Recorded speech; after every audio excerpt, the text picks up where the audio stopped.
욥기 16장 17장에서는 욥의 변명과 자기 주장으로 잘못 없는 자신을 괴롭히시는 나쁜 하나님, 못된 친구들로 정죄하였습니다. 이제 18장에서 다시 수아 사람 빌닷, 두 번째 말을 했던 친구가 등장합니다. 욥과 친구들은 열심히 말을 주고받으면서 자기의 입장을 표명하니 변론이 끝나지 않고 있습니다. 오히려 혈기와 감정이 더해가면서 악을 바람으로 고통을 자초해가는 것을 볼 수 있지요. 욥기 18장 1절 2절에 수아 사람 빌닷이 대답하여 가로되 너희가 어느 때까지 말을 찾겠느냐 깨달으라 그 후에야 우리가 말하리라 합니다. 만일 친구나 친척이 다투는데 서로 옳다 하며 다툼이 끝나지 않는다면 여러분 어떻게 하시겠습니까? 아니 도대체 어느 때까지 다투려고 하느냐, 이제 제발 그만 좀 해라 말하지 않겠습니까? 빌닷도 이런 심정으로 말하고 있는 것입니다. 지금까지 우리는 욥과 친구들의 변론을 보며 참으로 안타까웠습니다. 서로 자기만 옳고 상대는 틀렸다 말하며 상대가 했던 말을 기억하여 일일이 받아치는 모습이었죠.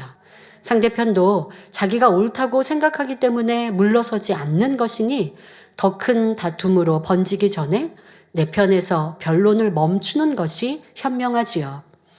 그런데 제3자가 싸움을 말리려고 끼어들었다가 상대방을 깨우쳐 주는 척하면서 오히려 자신이 더 많은 말을 하는 경우도 있습니다. 바로 본문에 나오는 빌닷이 그러했습니다. 빌닷은 욥에게 다음과 같이 힐문합니다. 욥기 18장 3절 4절에 어찌하여 우리를 짐승으로 여기며 부정하게 보느냐. 너 분하여 스스로 찢는 자야. 너를 위하여 땅이 버림을 당하겠느냐. 바위가 그 자리에서 옮기겠느냐 말합니다. 그동안 욥은 친구들에게 너희는 사람 같지도 않다. 너희들은 온전치 못하다. 나와는 상대도 되지 않는다고 무시해 왔습니다. 그러므로 빌닷은 이에 대해 욥이 친구 취급도 하지 않고 짐승처럼 여겼다고 말하는 것입니다. 짐승은 사람과 달리 이성도 분별력도 없이 그저 본능대로 살아가는 존재입니다. 빌닷이 볼 때 욥은 친구들을 이성이 없는 짐승처럼 취급했으며 회개한 자라 정죄했기에 어찌하여 우리를 부정하게 보느냐고 따져 묻는 것입니다. 본문 4절에 빌닷은 욥을 향해 스스로 찢는 자라고 말하고 있습니다. 욥은 소망이 없는 처절한 상황에 처한 자신을 향해 친구들이 자꾸 책망하며 지적하니 스스로 분해서 찢는 자가 되었습니다. 그러면 욥이 어떻게 자기를 찢었는지 살펴보겠습니다. 욥기 16장 9절부터 11절에서 욥은 그는 곧 하나님은 진노하사 나를 찢고 군박하시며 나를 향하여 이를 갈고 대적이 되어 뾰족한 눈으로 나를 보시고 무리들은 나를 향하여 입을 벌리며 나를 천대하여 뺨을 치며 함께 모여 나를 대적하는구나. 하나님이 나를 경건치 않은 자에게 붙이시며 악인의 손에 던지셨구나 라고 말했습니다. 즉 하나님은 나를 경건치 않은 너희들에게 붙이셨고 악인인 너희에게 던지셨다면서 하나님께 대들며 원망했을 뿐 아니라 친구들을 악인 취급했습니다. 이 외에도 욥은 온갖 비진리의 말을 쏟아내므로 스스로를 찢는 모습이 많이 있었습니다. 환경 때문에 다른 사람 때문에 고통을 당한다 말하지만 많은 경우 자신의 악으로 인해 슬픔과 괴로움 속에 빠진다는 것을 알아야겠습니다. 이러한 감정을 제어하지 못해 분을 바라거나 악을 행한다면 스스로 찢는 자가 되니 얼마나 어리석은 것인지 알아야겠습니다. 빌닷은 욥에게 너를 위하여 땅이 버림을 당하겠느냐? 바위가 그 자리에서 옮기겠느냐라고 말합니다. 자, 지금 이 빌닷의 말처럼 땅이나 바위가 움직이지 않고 그 자리에 있는 것은 변함없는 사실입니다. 자, 그럼 어떤 의도로 이런 말을 했을까요? 욥, 네가 분을 낸다고 해서 땅이나 바위가 꿈쩍인 일 하겠느냐? 라고 비웃고 조롱하는 말입니다. 우리는 육신의 생각과 악으로 자기를 찢는 일이나 감정을 제어하지 못해 상대를 힘들게 하고 괴롭게 찢는 일은 절대 없어야 하겠습니다. 빌닷은 욥에게 내가 밟고 있는 땅이라도 내 분냄에 놀래겠느냐? 내가 아무리 분을 낸들 단단한 바위를 어찌할 수 있겠느냐 말하며 비유를 통해 욥을 조소하고 있습니다. 이처럼 불난 집에 불을 끄겠다고 끼어들어 오히려 부채질하는 사람들이 많이 있습니다. 빌닷 입장에서는 욥이 하나님과 친구들을 욕하며 악을 바라니 잠잠케 해야겠다며 말을 시작하였지만 결국 자신도 같이 비웃고 있지요.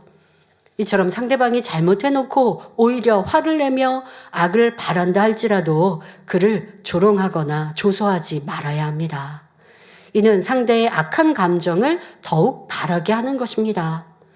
어떠한 경우든지 오직 진리로만 대할 때 상대의 분을 가라앉힐 수 있고 상대를 감화시킬 수 있습니다.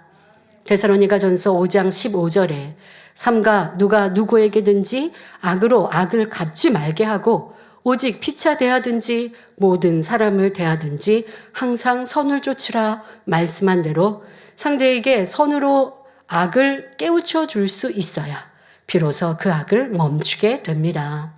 예수님께서는 자신에게 악을 행하며 온갖 멸시천대를 하는 사람들에게 오직 선으로 대하셨습니다. 믿음의 선진들도 늘 선을 쫓아 행했지요. 상대의 악을 선으로 갚는 것이 진정한 승리이기 때문입니다. 악한 상대에게 선으로만 대하면 손해볼 것 같지만 진리 안에서는 그렇지 않습니다. 하나님께서는 항상 선한 사람, 정도를 쫓는 사람의 편을 들어주십니다. 우리가 끝까지 선을 행할 때 하나님이 함께 하시니 어둠이 물러가고 상황이 반전되는 역사가 나타난다는 사실을 명심하시기 바랍니다. 빌닷은 욥을 향해 욥기 18장 5절 6절에 악인의 빛은 꺼지고 그 불꽃은 빛나지 않을 것이요 그 장막 안의 빛은 어두워지고 그 위의 등불은 꺼질 것이요 라고 말합니다. 등불이나 촛불의 빛이 꺼지면 불꽃이 빛나지 않는 것은 당연합니다. 그런데 여기서 악인의 빛이 꺼진다고 하는 것은 욥의 소망이, 즉 악인의 소망이 사라져 없어질 것을 말하고 있습니다. 또 그 불꽃이 빛나지 않는다는 것은 욥이 쌓아놓은 모든 업적이 친구들이 볼 때는 악인의 행사였기에 빛나지 않고 깡그리 다 무너져 내릴 것이라고 저주하고 있는 것입니다. 빌닷이 이렇게 혹독히 욥을 저주하며 조소하는 것은 평소에 욥을 시기하는 마음이 있었기 때문입니다. 지난날 욥의 삶을 살펴보면 욥은 스스로 의롭게 여기며 자랑스러워할 만큼 모든 행함이 덕스럽고 의로웠습니다. 그런데 정작 욥의 친구들은 욥의 이러한 삶으로 인해 욥이 항상 부러움과 시기의 대상이었음을 본문에서 느낄 수 있습니다. 바로 빌닷이 욥을 조롱하며 악인이라고 표현한 데서 알 수 있지요. 육적인 사람들은 자기 마음에 맞지 않고 비위에 거스르면 이렇게 악으로 나옵니다. 잘한 것도 깎아내리며 작은 잘못도 큰 잘못으로 부풀리고 없는 것도 만들어 나쁜 사람으로 만들려 합니다. 바로 시기, 질투, 미움이 있기 때문이지요. 그러나 영의 사람은 마태복음 5장 44절에 말씀한 대로 원수도 사랑하며 자신을 핍박하는 자를 위하여 기도합니다. 악인의 빛이 꺼지기를 바라는 것이 아니라 어찌하면 더 변화되고 구원받기를 원하는 마음입니다. 본문 5절에서 빌닷은 악인의 빛은 꺼진다고 단정지었습니다.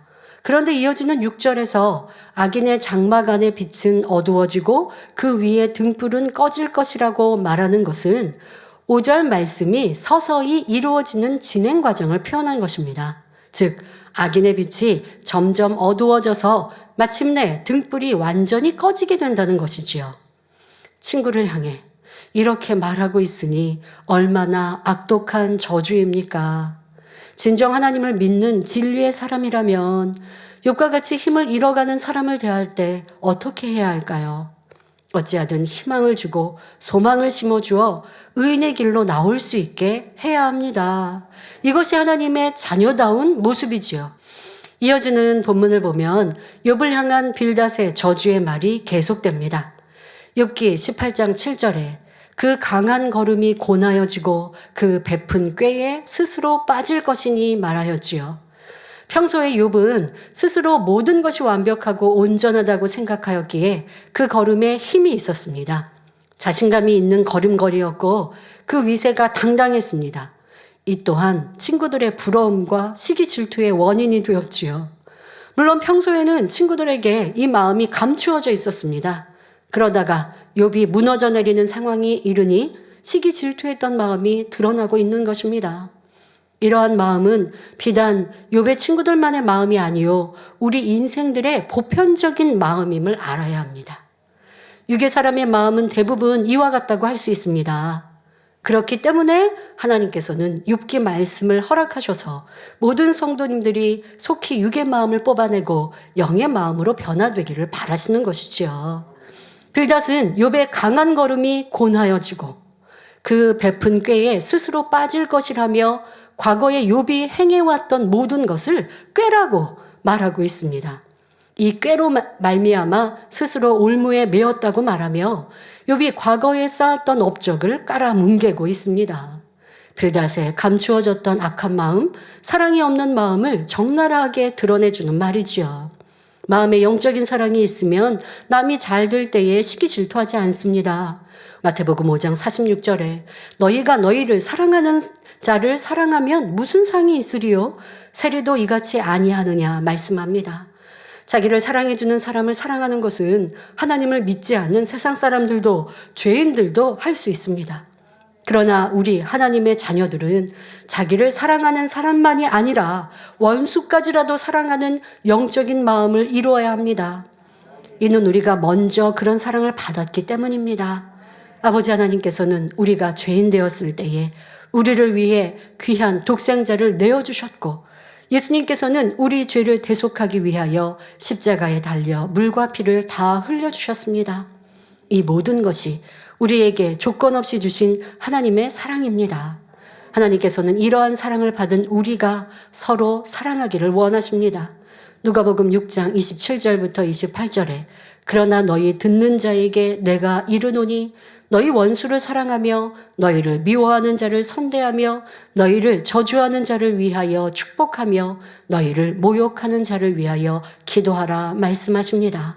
그러므로 나를 사랑하는 사람을 사랑함은 물론 나에게 악을 행한 사람이 잘못되어 갈 때도 시원해하는 것이 아니라 그를 위해 애통하며 기도해 줄 수 있는 마음이 되어야 합니다. 그리고 내 안에 있는 미움이 시기 질투가 상대가 잘못될 때에 좋아하고 그것을 조롱하고 비난하는 모습으로 나오고 있는 이 빌닷의 모습을 통해 나는 그래야지 않았는가 살펴보며 회개하고 돌이키는 우리가 되어야 하겠습니다.